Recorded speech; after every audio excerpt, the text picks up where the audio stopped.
तो अब हम चलते हैं कि अगर आपको 31st जो 30 नवंबर की नाइट है वो कैसा आप फील कर रहे हैं। तो बिकॉज कभी क्या होता है कि कभी कल सपोज 1 दिसंबर को अपने 3 कंपनी आ रही थी, इंटेल, क्वालकॉम, टेक्सास, तो किसी का 2 में निकला है, किसी का 1 में निकला है। तो आपको कैसा फील हो Right, रहा right. था उस समय? Yeah, it was very pleasurable actually because क्या हुआ था कि as I am from VTDT, तो मेरी ब्रांच में जो ओरा सेमीकंडक्टर से स्पॉन्सर्ड लोग थे, तो हर कोई प्लेस हो चुका था ऑलरेडी, सबको पीपीओ मिल चुका था। And as I have told कि मैं डिजिटल पे भी फोकस कर रहा था और एनालॉग पे भी फोकस कर रहा था, तो I miserably failed in PPO interview. So मेरे ऊपर काफी प्रेशर था क्योंकि मेरी ब्रांच से हर कोई प्लेस हो चुका था। और जैसे कि आपको पता ही है कि जो फर्स्ट डे होता है उससे 2-3 दिन एक रात पहले ही सारी लिस्ट आनी शुरू हो जाती है कि आपकी कौन कौन से इंटरव्यूज हैं। तो जब इंटेल की लिस्ट आई तो उसमें देखा कि मेरा शॉर्ट लिस्ट नहीं हुआ था, मेरे को वेटिंग लिस्ट में डाल दिया था। वेटिंग लिस्ट का मतलब होता है कि आपका इंटरव्यू होगा ही। And it was very shockful to मी।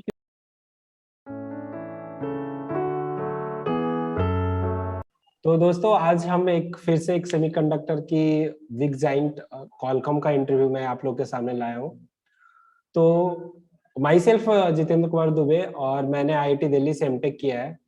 मैंने बीटेक एनआईटी सूरत से किया है और अभी मैं इंटेल में as a product development engineer काम कर रहा हूँ। और मेरे साथ है मेरे बैचमेट गौरव। तो चलिए गौरव के पास चलते हैं और उनसे उनके बारे में जानने का ट्राई करते हैं। Hi guys, my name is Gaurav Gupta. मैंने बीटेक अपना यूनिवर्सिटी ऑफ इलाहाबाद से कंप्लीट किया है in year 2018 in electronics and communication engineering. उसके बाद मैंने डिसाइड किया था कि मैं 1 साल का ड्रॉप करूंगा और फिर मैंने गेट 2019 दिया जिसमें कि मेरी रैंक 246 आई। उसके बाद I got selected in VDDT branch of IIT Delhi. VDDT is VLSI Design Tools and Technology.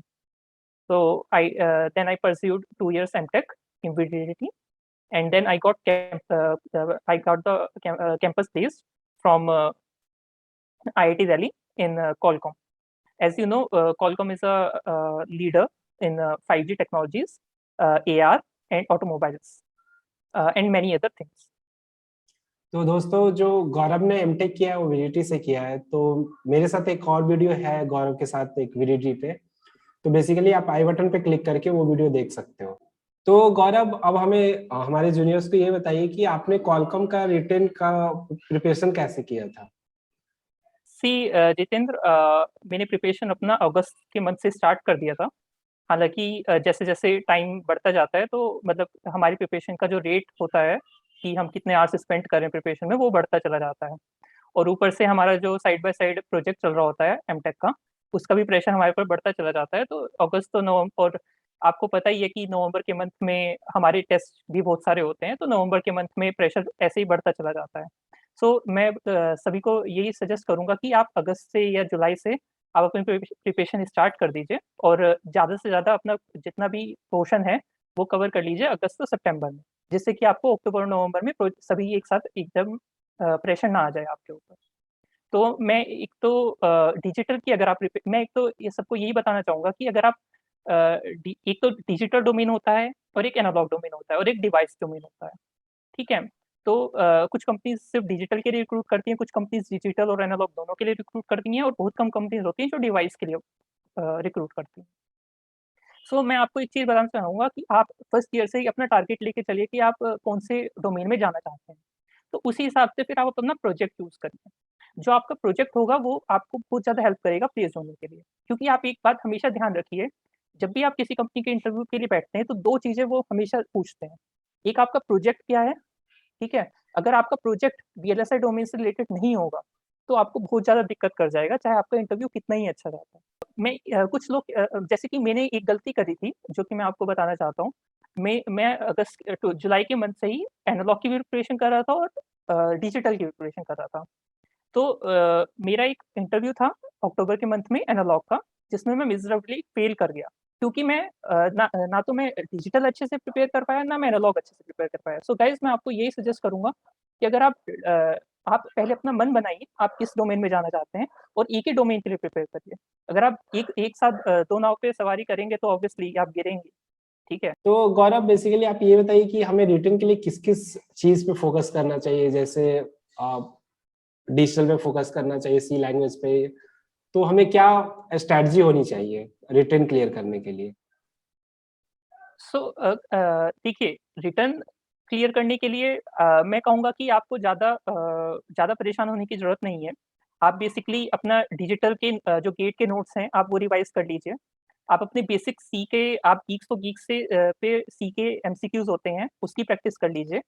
और हो सके डाटा स्ट्रक्चर्स का इतना ज़्यादा क्वेश्चन नहीं आता है, बट थोड़ा बेसिक्स देख लीजिए कि डाटा कैसे सॉर्टिंग होती है, सॉर्टिंग की क्या-क्या टेक्निक्स रहती हैं। और गीक्स और गीक्स पे बहुत सारे क्वेश्चन हैं जिससे आपकी प्रैक्टिस अच्छे से हो जाएगी सी सेक्शन के लिए। और एप्टीट्यूड के लिए आप गीक्स और गीक्स पर ही पजल्स के क्वेश्चंस होते हैं, वो आप सॉल्व कर सकते हैं। ऊपर से आप गेट के समय पे आपने एप्टीट्यूड के क्वेश्चन सॉल्व करे होंगे, वही आपके यहाँ पर भी हेल्प कर जाएगा। और डिजिटल डिजिटल में आप ईडीसी, डिजिटल इलेक्ट्रॉनिक्स, और एनालॉग इलेक्ट्रॉनिक्स, ये 3 चीज़ें आप गेट का थोड़ा-सा रिवाइज़ कर लीजिए। मैं कहूँगा ज़्यादा डिटेल में जाने की ज़रूरत नहीं है, लेकिन आप बेसिक अगर आप अपना क्लियर रखेंगे तो आपको रिटर्न क्लियर करने में ज़्यादा दिक्कत नहीं है। और इसके अलावा आप माइक्रो प्रोसेसर के भी कभी-कभी कुछ क्वेश्चन आ जाते हैं, तो माइक्रो हाँ, प्रोसेसर भी रिवाइज़ कर लीजिए। राइट। डिजिटल इलेक्ट्रॉनिक्स में ही मैं उसे कवर कर लेता हूँ। ज़्यादा ज़्यादा तो नहीं क्वेश्चंस मैं मानता हूँ कि क्वालकॉम में आए थे माइक्रो प्रोसेसर के। लेकिन हाँ, माइक्रो प्रोसेसर भी एक one of the important part है। तो गौरव आप ये बताइए कि अब जो इंटरव्यू के लिए आपने क्या प्रिपेयर किया था? तो जितेंद्र, देखिए, एक तो मैं जैसे मैंने बताया, मैंने एनालॉग की भी प्रिपरेशन करी थी। तो एनालॉग की प्रिपरेशन के लिए मैंने आरसी सर्किट्स को सिमुलेट किया था और एक इंट्यूशन डेवलप करने की कोशिश करी थी कि आरसी सर्किट्स एक यूनिट स्टेप रिस्पॉन्स के लिए कैसा कैसा मैं इंट्यूटिवली उसे अप्रोच कर सकता हूँ। ऑप एम्प्स को मैंने काफ़ी अच्छे से पढ़ा था, different kinds of op amps. मेरा प्रोजेक्ट्स भी थे काफ़ी सारे पीएलएल में, ऑप एम्प में। तो उसको मैंने अच्छे से रिवाइज किया था। और अगर कोई एनालॉग डोमेन के लिए जाना चाहता है तो मैं उसे यही कहूँगा कि जो रज़ावी के फर्स्ट 6 चैप्टर्स हैं, उसे अच्छे से रिवाइज करें, उसके बैक क्वेश्चंस को अच्छे से सॉल्व करें, तो आपको वो एनालॉग डोमेन में काफ़ी हेल्पफुल करेंगे। और डिजिटल डोमेन की जहाँ तक बात रही, तो डिजिटल डोमेन में देखिए, 2 बेसिक ब्रांचेस होती हैं, 2 बेसिक डोमेन्स होते हैं, एक front end developer, front end, और एक बैक एंड। तो आप पहले ये डिसाइड करिए कि आप फ्रंट एंड के लिए जाना चाहते हैं कि बैक एंड के लिए जाना चाहते हैं। फ्रंट एंड में ये सब प्रोफाइल्स आ जाती हैं, जैसे वेरिफिकेशन हो गया है आपका, या आरटीएल डिज़ाइन हो गया है, तो ये सब आपकी प्रोफाइल आ जाती है। और बैक एंड में आपकी physical design engineer, STA design, ये सब आ जाता है। और एक होता है आपका डिवाइसेस डोमेन, उसमें आपका जो कि फाउंड्री में, फाउंड्री बेस्ड, जो लोग ग्लोबल फाउंड्रीज के लिए जाना चाहते हैं, टीएसएमसी की जैसी कंपनीज के लिए जाना चाहते हैं, वो डिवाइसेस पर ज़्यादा फोकस कर सकते हैं, ईडीसी जैसे सब्जेक्ट पर। जितेंद्र, मैं ये कहूँगा कि सबसे ज़्यादा जो मैंने फ़ोकस किया था, वो मॉस वीएलएसआई पे फ़ोकस किया था। रवि की एक बुक आती है, मॉस वीएलएसआई, जो कि आपने भी पढ़ा होगा। तो उसमें कुछ बेसिक चैप्टर्स होते हैं, जो कि एक सीक्वेंशियल सर्किट्स, कॉम्बिनेशन सर्किट्स, और एसटीए पे काफ़ी ज़्यादा फ़ोकस रहता है। इवन सर रवि के बहुत सारे यूट्यूब पे कुछ 30 लेक्चर्स भी हैं, जो कि आपको काफ़ी हेल्पफुल करेंगे डिजिटल डोमेन में अपनी पकड़ बनाने के लिए। वो ओवरऑल है, मैं हर किसी से सजेस्ट करूँगा उसे, उन वीडियोज़ को देखने के लिए मुझे लगभग 1 मंथ लगा था, लेकिन वो बहुत ही हेल्पफुल हैं, और उसके जो नोट्स बनेंगे फाइनली, वो आपको बहुत ही ज़्यादा हेल्पफुल करेंगे इंटरव्यू क्रैक करने के लिए। उसके अलावा मेरे पास यहाँ पर कुछ लिस्ट है, जिन टॉपिक्स पर मैंने थोड़ा कवर किया था। फॉर एग्ज़ाम्पल फ्रीक्वेंसी डिवाइडर्स एक बड़ा अच्छा टॉपिक है, जिस पे काफ़ी ज़्यादा पूछते हैं। आप यूट्यूब पर आपको इसके काफ़ी वीडियोज़ मिल जाएँगे। एक CDC, clock domain crossing and Meta stability के ऊपर काफ़ी अच्छे क्वेश्चंस पूछे जाते हैं। ऊपर फर्स्ट ऑफ ऑल, आप जैसे अपना रिज्यूमे बनाएँगे, तो उसमें आप काफ़ी सारे प्रोजेक्ट्स मेंशन करेंगे। तो जो भी प्रोजेक्ट आप मेंशन करते हैं, उसकी आपकी एक पहले से ही आपके एक नोट्स तैयार होने चाहिए कि आपसे कुछ भी क्वेश्चन पूछा जा सकता है। अगर आपको अपना जो मेजर प्रोजेक्ट है, अगर वो ही उसी के बारे में नहीं पता है, तो फिर आपका इंटरव्यू वहीं पर ही फेल हो जाता है। अगर आप अपने प्रोजेक्ट को अच्छे से एक्सप्लेन नहीं कर पा रहे हैं, तो इंटरव्यू समझ जाता है कि आपने बस प्रिपेयर, मतलब आपने दिखाने के अपने लिए प्रोजेक्ट किया है। दिखाने के लिए किया है, एमटेक में आपने अच्छे से नहीं किया है। तो प्रोजेक्ट बहुत ज़्यादा मैटर कर जाता है, और ध्यान रहे आप प्रोजेक्ट वही चूज़ करें जो कि आपके डोमेन से मैच खाता है ना? और एक मेरा लेआउट पे प्रोजेक्ट था, हमने स्टैंडर्ड सेल लेआउट डिज़ाइन किया था as a part of IC project, IC lab 1। सो मैं कहूँगा कि लेआउट्स के ऊपर भी आप अच्छे से पढ़ें कि कैसे लेआउट डिज़ाइन करते हैं। Okay, Rebecca chapter 7 sequential is very important. Okay, power planning कैसे करते हैं, प्लेसमेंट, फिजिकल डिजाइन में जो एसिड डिजाइन फ्लो होता है वो कैसे होता है, उसका हर एक स्टेप। एक ब्लॉग है physicaldesign4you.com, उस पे आप जाकर के देख सकते हैं, वो बहुत ही अच्छा ब्लॉग है। एक VLSI गुरु एक ब्लॉग है, VLSI expert for STA. So these are some blogs which you should follow. You should also learn what is the difference between testing and verification. Also look for KV sir, KV sir lectures, who is from IISc. His lectures on synchronizers, that is also very helpful.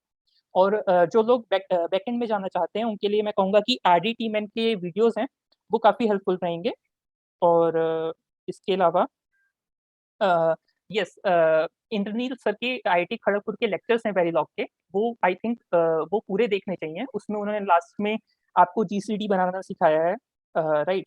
GCD पे कैसे implement करते हैं, उसमें आप basically FSM कैसे design करते हैं using Verilog.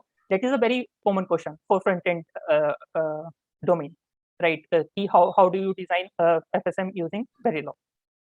So these are some important topics I think everyone should look for. So thank you गौरव, आपने बहुत कुछ कवर किया इसके लिए।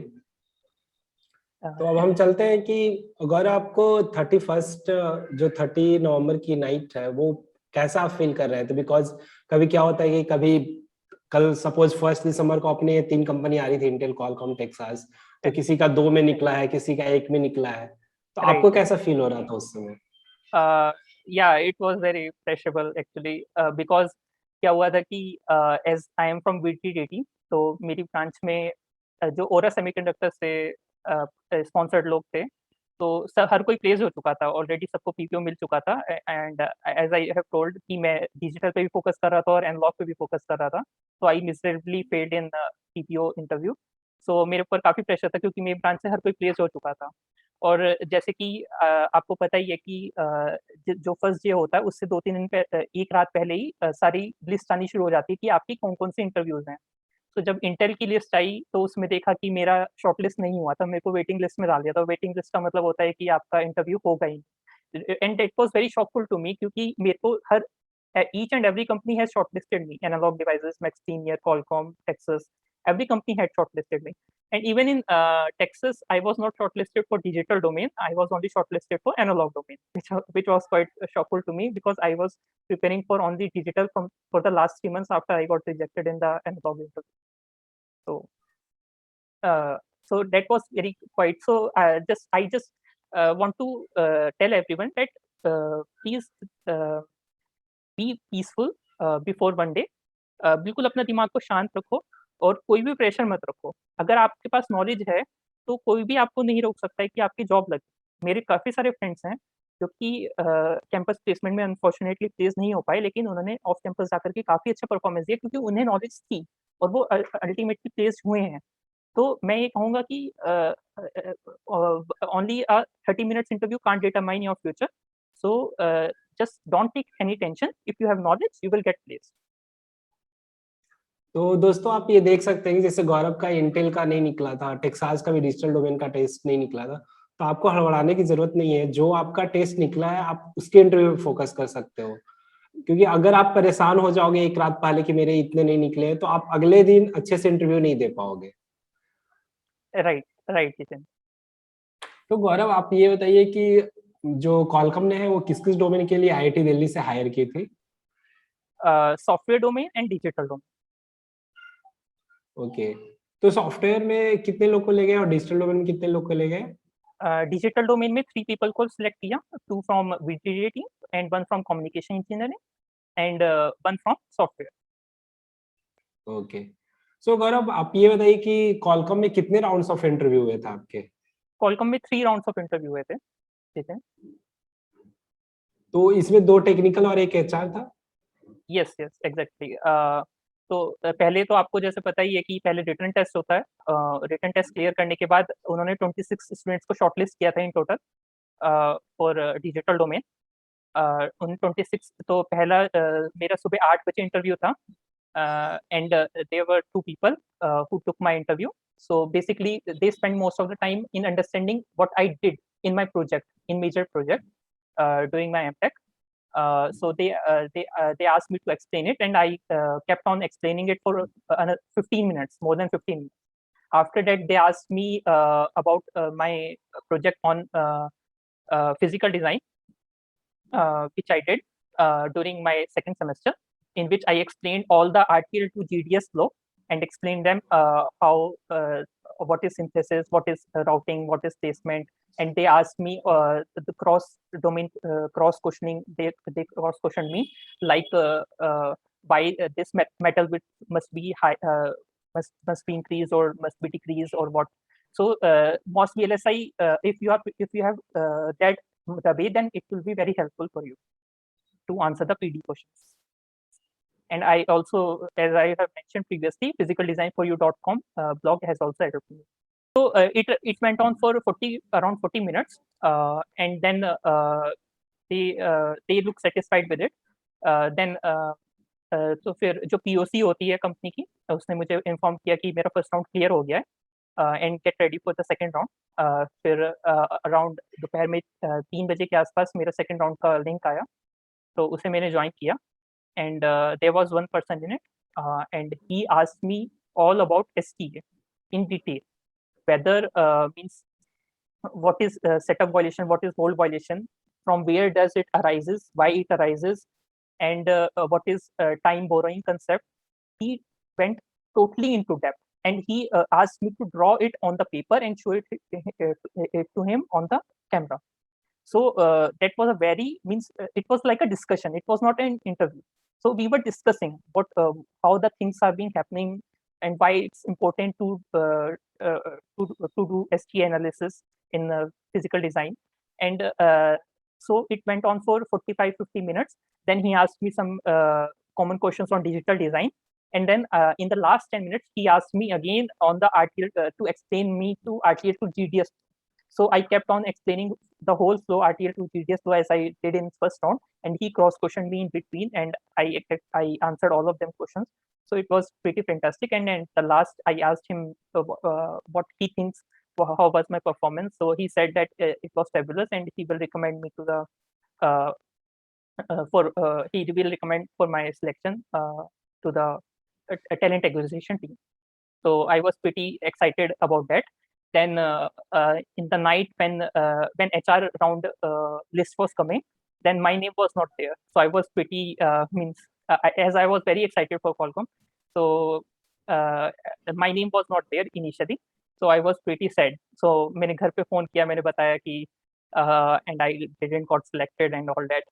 So my mom said that no worries, there will be something to see. Right. So I changed my clothes and I was going to sleep. Then abruptly a call came to me of POC, and she told me that your HR round is there. So I again got dressed up, and then I gave the HR interview, in which they asked me about what are you looking for in Qualcomm, why Qualcomm, and what do you know about Qualcomm, where do you see yourself in the next 5 years in the Qualcomm, and all that, which are the basic HR interview questions. And then I went on the IIT Delhi TNP cell portal and saw that I was selected. So that was a very pursuit of happiness moment for me. Okay.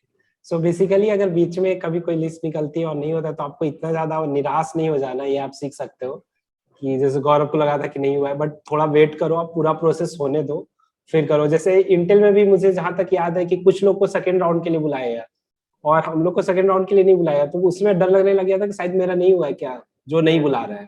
तो actually सबका अलग अलग, वो जो interviewer होता है अलग अलग माइंडसेट होता है, वो अलग तरफ से जज करते हैं. हो सकता है आपको एक ही राउंड में जज कर लिया हो, तो आप थोड़ा पेशेंस रखें और इंतजार करें रिजल्ट का. Yes exactly.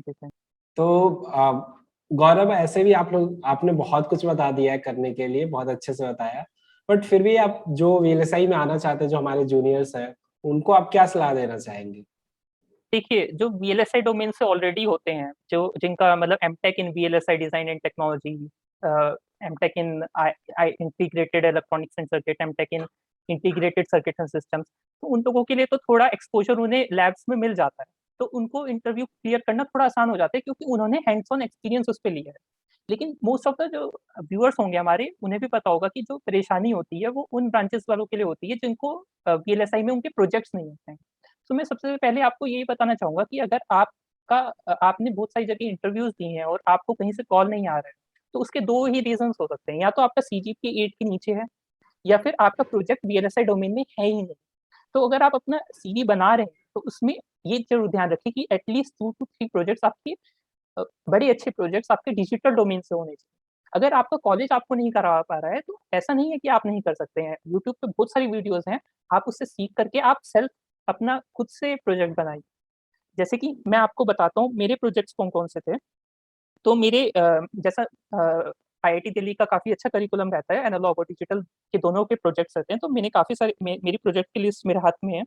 जैसे मैंने लो नॉइज़ एम्पलीफायर पे एक प्रोजेक्ट किया था, स्टैंडर्ड सेल डिज़ाइन पे एक प्रोजेक्ट किया था, मॉस वीएलएसआई का एक रिसर्च पेपर था, उसे इम्प्लीमेंट किया था, ऑप एम्प बनाया था एक, फिज़िकल डिज़ाइन का एक प्रोजेक्ट किया था, एक सीटीडीएसएम के ऊपर मेरा एक प्रोजेक्ट था, एक पीएलएल के ऊपर था, डाटा पाथ डिज़ाइन जो कि एक इंद्रनील सर ने सिखाया था, वो मैंने सेल्फ अपने आप से किया था। एक जो मेरी थीसिस थी मेजर प्रोजेक्ट पीएलएल पर आईएलसीएम बेस्ड, वो था। तो मैंने ये पूरी एक लिस्ट बना रखी थी, एटलीस्ट 15 डेज़ पहले बना ली थी मैंने एक लिस्ट, और उससे मैंने उसके हर हर प्रोजेक्ट के मैंने अपने एटलीस्ट 2 टू 3 पेजेज़ लिख लिए थे। और उससे मैं अपने आप से पूछता था कि क्या क्वेश्चन एग्ज़ैक्टली इंटरव्यूअर पूछ सकता है, अ, क्या क्रॉस क्वेश्चन कर सकता है, वो आपको अपने आप से पूछना है और फिर उसे आंसर करना है। So I will definitely guarantee you that you will not be fail in any project question. So first part is that. Second part is you should be very sound about your technical knowledge.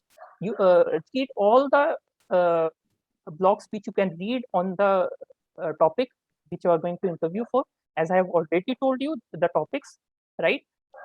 But still, I will tell you that please focus on the webbook, and if you are going for backend design, then please do it hands-on using the tools.